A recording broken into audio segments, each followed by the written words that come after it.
muchísimas distinciones, estímulos que hacen que, bueno, que uno, como argentino, se lo digo, y como amigo, doctor, se sienta muy orgulloso y muy contento que esté aquí esta noche. ¿Cómo le va? Bien, muchas gracias, doctor Jorge Romano. Realmente muy satisfecho de estar con usted en nivel cultural. La función que cumple este programa es fundamental. Rodeado acá de jóvenes estudiantes, realmente usted hace mucho para darle a la juventud otro tipo de información, una información cultural, educativa, en una sociedad que le falta modelos, modelos positivos, y es una realidad que existe en el país, que no es tan promocionada como otras cosas, el cual tenemos como toda sociedad, y como decía, un país es completo cuando tenemos de todo. Trasplante de huesos. Empezamos así.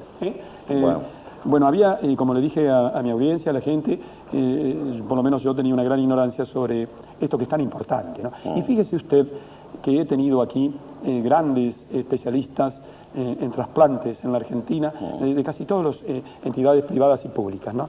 Y tantos hemos hecho un pequeño aporte a esta donación de órganos. Pero trasplante de hueso no sabía nada. Sí, nos llamó la atención a nosotros mismos la oportunidad de que se empezó una difusión para la donación de huesos asociados a otros órganos, porque hay ciertos pruritos. Ya el país es pionero internacional. Ottolenghi, ya hace más de 40 años, creó el primer banco de huesos en el país y fue una figura de referencia y consulta. Y pasa que en Argentina... ¿Usted dice pionero? Uno de los pioneros. Uno de los pioneros. Uno de los pioneros. Hay pocos antecedentes, pero Argentina mantiene una trayectoria rector y consultora en el tema. Pasa que en la ortopedia y traumatología argentina, que como especialidad fue creada en 1921, casualmente nuestro Hospital Álvarez fue la primera cátedra titular del país, fue una especialidad que se movió mucho. Siempre un consejo a los más jóvenes, a todos, que una forma de actualizarse, jerarquizarse, es conocer otros centros del país y del exterior. No quedarse mucho tiempo, pequeñas visitas. Entonces uno se va midiendo, va actualizando. ¿Qué pasó? Nuestros maestros nos enseñaron ya los primeros de la década del 20 a viajar, intercambiar ideas, traer conocimiento. Eso significa ya tener una referencia, una relación con centros de la especialidad. Y ahí empezó, en lo que respecta a trasplantes óseos, esas relaciones con centros de gran relevancia, de los cuales a su vez vinieron colegas acá, se fue allá, y esa continuidad nos llevó a que nuestros trabajos al respecto del uso de los huesos de banco, la cirugía protésica, sea de gran jerarquía. Es un hecho de que, ¿cuáles son las dos funciones de los huesos de banco? Huesos y tejidos, porque se sacan ligamentos. Los ligamentos, por ejemplo, un muchacho se rompió los ligamentos cruzados en la rodilla, y en vez de sacarle de la otra rodilla una parte ósea con un tendón, se puede usar de banco, ya está todo preparado, de un donante. Y hay más progresos también, pero vamos a ir a la parte ósea específica. Un tumor, que hasta no hace muchos años, un tumor que hay uno de los Kennedy, que lo van al chico amputado, que era un tratamiento de hace muchos años de este tipo de sarcoma. La única forma de curarlo era una amputación. Ya hace unos cuantos años que, diagnosticado precozmente, se evita la amputación. Por ejemplo, tenemos un tumor en la pierna, se saca ese hueso y se coloca uno de iguales características de dimensiones del banco de huesos. Se lo reimplanta. E incluso si el diagnóstico fue precoz, se conserva la movilidad de la rodilla. Es decir, que los ligamentos del paciente se suturan, se cosen a unos restantes ligamentos del donante. Esto permite, gracias a la moderna quimioterapia, verdaderas curaciones. Es decir, que no es el hueso trasplantado el que hace la curación y esta cirugía espectacular. Esto asociado a la moderna quimioterapia. Así que yo, y si tuviera que decir quién tiene más mérito en la curación, mucho más que en la cirugía espectacular, la moderna quimioterapia. Los protocolos actuales que se hacen previo a la operación y se hacen posteriormente a la operación, asociada a esta gran cirugía, ese conjunto, ese trabajo, permite realmente que haya cambiado totalmente el pronóstico de lo que era antes un mal pronóstico de vida o una cirugía mutilante. Bueno, esto es la primera parte. Ahora sí, después viene lo mejor, ¿no? Para los televidentes, preguntan los jóvenes. Los jóvenes tienen siempre inquietudes, inteligencias, espontaneidades, que suelen las personas como yo y los periodistas como yo no tener. Sí, es muy importante campañas de difusión, pero no, digamos, una campaña muy importante y después suspenderla, sino con una continuidad, convocar a creativos de la publicidad que lo organicen, porque muchas campañas en medicina no dan, como la de prevención de accidentes, no dan los resultados esperados, porque a veces logran el efecto contrario, desagradable que es la difusión. Convocar a creativos, mostrar la importancia que tiene. Yo recomiendo siempre que vean una película que fue excelente respecto a la donación de órganos, que es Jesús de Montreal. No sé si ustedes la vieron algunos, ese individuo que dona sus órganos y cómo se va viendo en parte de la película, que unos ojos ciegos se despiertan viendo, que un paciente que va a perecer por su problema cardíaco se siente nuevo, en fin, hechos de ese tipo, basados en hechos muy concretos y con verdaderos creativos, es lo que más difundiría y daría lugar a la problemática de falta de donantes, en nuestro caso particular de los huesos y tejidos articulares, porque se tiene cierto prurito, ya lo dijimos antes, a esta donación. Es un problema de educación. Bien. Y todo proceso educativo arranca de la infancia. Es como si queremos manejar bien un idioma. En nuestra época no era así, pero hoy en día ya con las primeras letras o con el jardín de infantes ya empiezan a aprender otro idioma. La pregunta del televidente es esta, pienso. ¿Cómo está Argentina en materia de traumatología y ortopedia en relación al mundo? ¿Cómo estamos? ¿Hay que irse a Cuba, como se van algunos? ¿Hay que irse a algún lugar del mundo para tener un tratamiento efectivo en materia de cirugía de caderas o de lo que fuere en la especialidad? No, la ortopedia y traumatología argentina está en una situación privilegiada de reconocimiento internacional. Eso no lo podemos decir nosotros, sino cómo es la Academia Americana de Cirujanos Ortopédicos. ¿Esto es reciente, doctor? Esto es reciente. Lo de la Academia Americana nos ha hecho miembros internacionales. Por primera vez va a venir a la Argentina a participar en la organización y el dictado de parte del Congreso. Hay una sociedad en Inglaterra que es la que creó la prótesis total de cadera, la Low Friction, la sociedad de baja fricción del gran cirujano del siglo Chanley. Una sociedad muy cerrada, en la cual en sus congresos, que no lo difunden para que sea solamente, ni tampoco se le niega que nadie se inscriba y vaya, lo hacen en un viejo hospital que es el aula de no cabe más de 200 personas. Es un interés científico ese congreso, y en los últimos 2 congresos ya han sido los principales conferencistas nombrados argentinos. ¿No lo difunden por qué? Sí.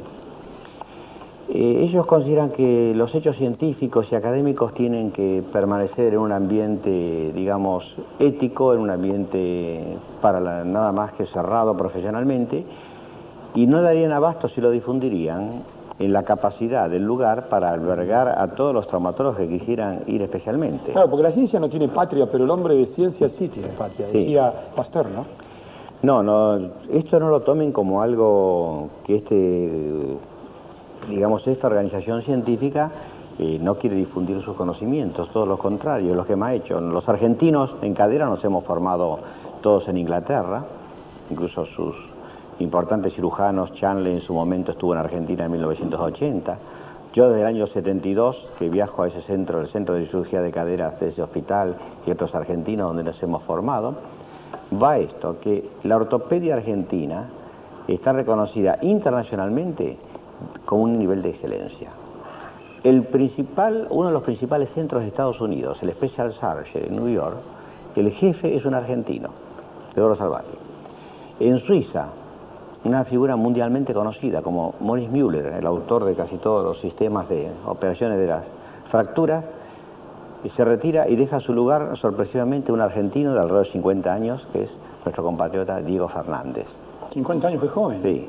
y cuando todos los suizos esperaban que deje en su lugar en la jefatura, no sé yo. Es decir que... Estas cosas no son tapa de los diarios, ¿no? En Lyon, Francia, hay un lugar donde hay embolizadores terapéuticos de guardia. ¿Qué es esto? Es un individuo de que hay una hemorragia, una guardia, a través de un sistema televisado, computado, localiza dónde está la hemorragia en televisión y a través de una vena le manda un catéter y para la hemorragia, es decir, los métodos que se vienen no invasivos del tratamiento quirúrgico con gran apoyo esto de la bioingeniería, la informática. Y ese es el doctor Casasco, que está en Lyon, Francia. Es decir, que hay argentinos en principales centros del mundo, en traumatología y especialidades, digamos, allegadas, con gran reconocimiento. Es muy buscado en traumatología el profesional argentino.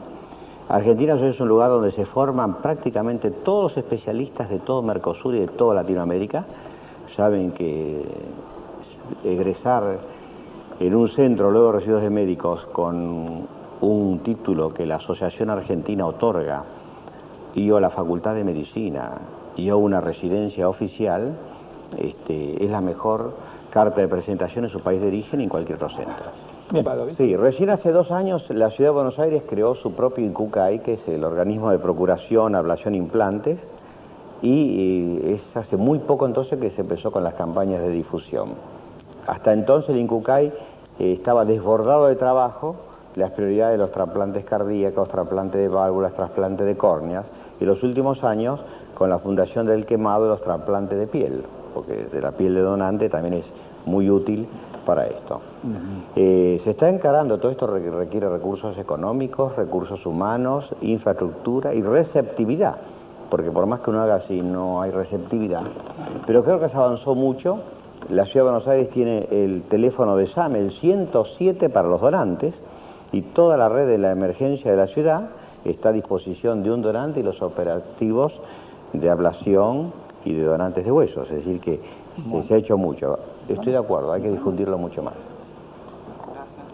Sí, el operativo empieza con un donante que tiene que estar autorizado por la autoridad legal, judicial y algún familiar. Se hace el estudio del donante, de los virus, en muy poco tiempo las muestras de sangre demuestran si no es portador de una enfermedad virósica. En una rápida historia clínica ya se sabe si está en condiciones o no de ser donante. Estando en condiciones médicas y legales de serlo, va un equipo que ya está avisado, un equipo de ablación que es rotativo. A los 7 equipos que hay en la Ciudad de Buenos Aires, de organismos públicos, hospital de colectividades, hospital universitario e institución privada, hacen una rotación en la cual inmediatamente se va al lugar. Que el lugar, vez pasada, nuestro equipo tuvo que ir en avioneta a Pergamino a hacer una ablación. Se logran medios oficiales para facilitar el traslado. Se va al lugar y una vez que está todo en orden, se empieza la ablación en un quirófano, como una verdadera intervención quirúrgica, dijimos, para el total respeto de la integridad del donante. El hueso que se saca es reemplazado por un elemento sintético, de manera que no se nota absolutamente nada. Al frente del equipo tiene que ir un profesional habilitado por la Procuración de la Ciudad y el INCUCAI. Y los demás son médicos jóvenes, residentes en el caso de la Ciudad de Buenos Aires, o concurrentes, una instrumentadora. Y el personal técnico que el INCUCAI dispone. Hasta hay psicólogo para la conversación familiar. Ese elemento óseo es sacado y es guardado en heladeras, en hielo seco, para el transporte acorde al tiempo de distancia. Así que es fundamental mantenerlo refrigerado. E ingresa en un freezer, en un banco oficial, que son freezer de 80 grados bajo cero. Y pasa una cuarentena. ¿La cuarentena qué es? De ese hueso que se recibió, se le hacen tomas para bacterias, para biopsia, para ver si está en condiciones de ser trasplantado. Porque pudo haberse contaminado en el acto de la ablación o del transporte o del almacenamiento. Una vez que pasó la cuarentena, sirve para ser reimplantado a quien lo necesita. Se nos fue el tiempo. Qué pena me da. De un minuto nada más, tal vez había otra pregunta. Pero es el único joven que va a tener su especialidad. Todos médicos dentro de prontito, flamantes, profesionales, maravillosos. Quisiera terminar el programa con la imagen de estos jóvenes estudiosos, realmente estudiosos, afortunadamente en medicina, porque ahí yo soy muy exigente como ciudadano, quiero los mejores, me quiero atender con los mejores, pero además son lo más importante de la vida, buenas personas.